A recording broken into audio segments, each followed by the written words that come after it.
My name is Jan Fransoo. I'm a professor of operations and logistics management at Tilburg University in the School of Economics and Management.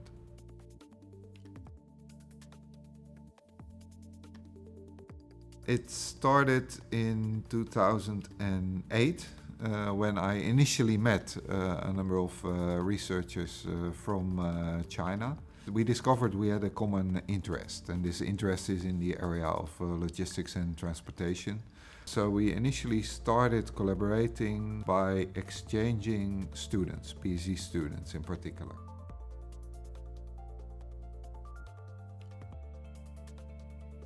I think there are actually two. So one was very much content driven. They were using a particular method of optimization that I was very interested in and that they were specialized in. So on the method perspective, there was a clear contribution from their side. We could identify a number of interesting research questions that could be addressed with that method. Secondly, I think China at that time was very much developing in terms of the cities growing.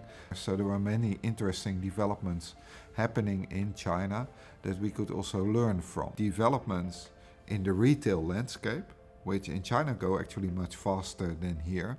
So think of convenience stores, home delivery, that are being experimented at a large scale in China and dramatically influence the demand for goods and the flow of goods.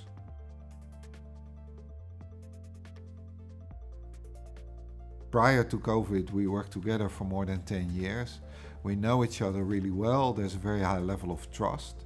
But it's also fair to say that the intensity of the collaboration has decreased a bit during the COVID pandemic. We've actually just submitted to NWO a new grant application. This will provide us with new resources, and we're very hopeful that also the travel restrictions will be at least reduced, let's say, over the next year or so. I think the relationship and the way we collaborate has really evolved over time, has become more deep, where also we jointly develop new methods. Let's say understanding between people, different peoples that have completely different backgrounds is really important to keep the conversation going. And in the current world, we talk a lot about countries drifting apart, nations drifting apart, and then mutual understanding is critical.